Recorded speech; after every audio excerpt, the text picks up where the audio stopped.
Another little bit of talking right here. So, I did a little bit of race recaps recently, and I don't sound like I know what I'm talking about, so I don't think I'll do those anymore. You can obviously just look up, you don't need me to say what happened in some race. I don't necessarily watch every single Formula E or IMSA race, so I don't really know off the top of my head who's leading the standings, what the storylines are, who's going where next year. I obviously enjoy it, follow it a little bit, but I follow just like everything. So I follow a little bit of everything, so that's why I don't really know the exact strategies with the attack mode and how that works and how that typically works to be able to speak very intelligently about the Formula E race, or I don't know, I just kind of wanted to practice speaking and be inspired by the style sound, that's all.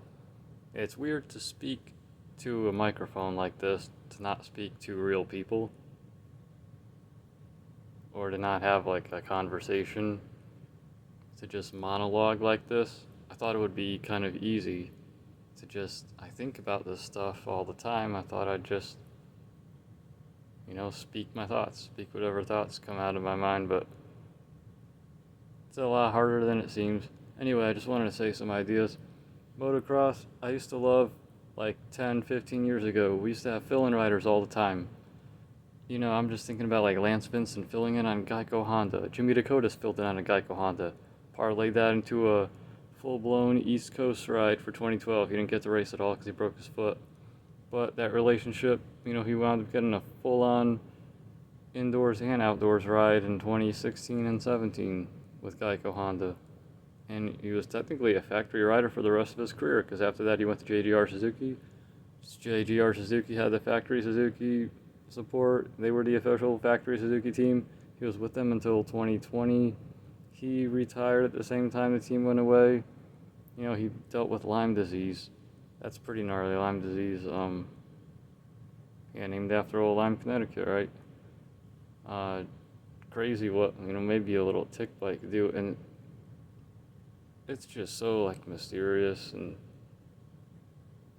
like the lack of, I don't know, knowledge a lot of people have about it, and how bad you can really suffer. Pretty crazy, but it's nice to see that he's ripping two strokes, and he did Southwick a couple years ago on a two stroke. And thinking about Nate Adams. Yeah, Lyme disease so bad, he's like struggling to walk or something. I remember hearing him like a year ago on the Swap Moto podcast. I grew up watching Nate Adams on the Red Bull X Fighters. He was like the freestyle motocross guy, kind of the guy to end that like original era, because he just dominated those guys. Like he put Travis Pastrana to shame a lot. Travis Pastrana, living legend, Travis Pastrana. Yet Nate Adams, he would win contests against him in the X Fighters era. But yeah, watching Nate Adams, and he just had the biggest tricks, made him look so smooth. Or he had that one industry skier. I got great memories watching the 2011 Red Bull X Fighter season on Fuel TV. Nate Adams, Danny Torres going at it, Andre Villa and those guys, Blake Bilko Williams. You do the Cliff Humper. You had Robbie Madison made the final in Brazil. You had Josh Sheehan and Levi Sherwood, 1 and 2 at the season finale there in Sydney on that island. It was heartbreaking to see Nate Adams not be able to compete at the final round with that shoulder injury.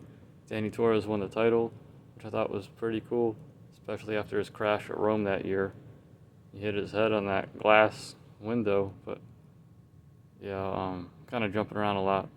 I want to get back to that's again what happens in my head, Maybe I should have an outline or something. Again, this is way harder than it looks, talking into the microphone. But yeah, I just want to say, fill-in riders and riders sharing like a supercross, motocross bike. I think it would be a cool idea if I'm hearing rumors of Malcolm Stewart going to factory Kawasaki. I don't know if that means Chase Sexton's out or what, But Malcolm Stewart goes to Factory Kawasaki next year. He's older, he's like 30, to lengthen his career. You know, he hadn't done nationals in so long with the kidney stuff and the dehydration stuff. Don't make him go out and wear his body out in the outdoors if he really doesn't want to. You're there to sell bikes. I think it would be a neat idea to take two guys over 30, share the season. Justin Barcia is an idea, I think. Put him on the Kawasaki. If he keeps his Troy Lee Designs gear, I think that like high vis, a yellow kit would look sick on the kawi. And then there's that white with some like neon green and light blue that they've been wearing. I think you wore it, was it Millville maybe, or Southwick on the Ducati? The MX3P guys wearing that. Anyway, I think it would be cool idea to have Malcolm Stewart Supercross only. He's so good in the whoops, you know, he's so good at Supercross, he's really Supercross specialist, he won Tampa. You know, get him to focus on that, take the summer off, let his body heal up, recover, don't wear him out like Aaron Plessinger got worn out. You know, just keep him fresh for Supercross. And then outdoors, Justin Barcia. You know, he's doing Supercross, he got landed on, or he landed, you know, he had that horrible crash at Anaheim 1 this year. Honestly, I feel like he's always been a bit more of an outdoors rider. And just his style is like, you know, twisting the grip wide open, he's bam bam, you know? I feel like that really fits the outdoors now. The field's a little thin. He's finishing 5th place now, you know, top 5 right behind like the Lawrence brothers, Deegan and Prado.